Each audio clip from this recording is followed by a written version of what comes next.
เกี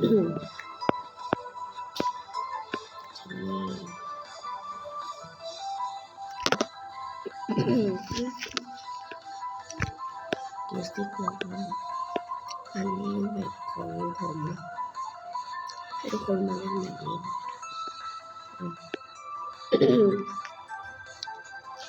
โอเค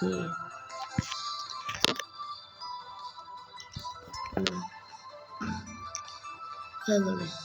วิธีการเล่นก็คือกดไปที่จอเลย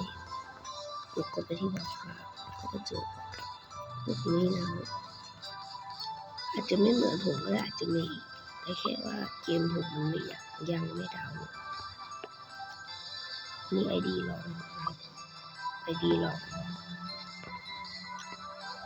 องแคสเกมครั้งแรกนะครับซึ่งผมก็บันทึกหน้าจอนะใครไม่รู้ก็ไปหาดูกันนะครับ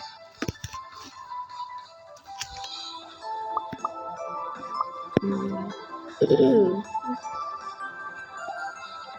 อาจจะพิเศษนิดนึงเดี๋ยวเราจะทำยังไง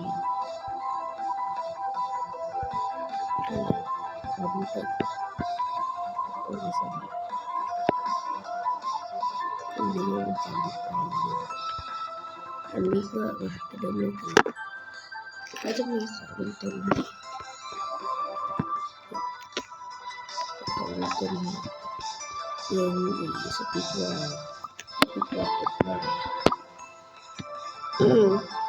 เห็นคือเขาไม่ลงนี้เลยเขาก็เลยลง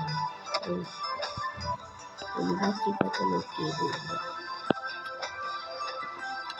อันนี้ไม่ใช่ไอดีหลักผมนะ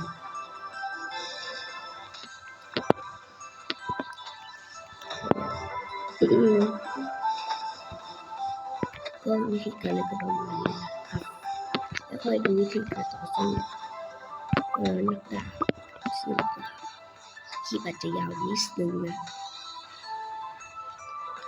ก็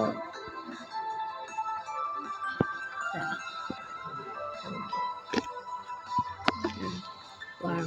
ปึ๊บวางดีค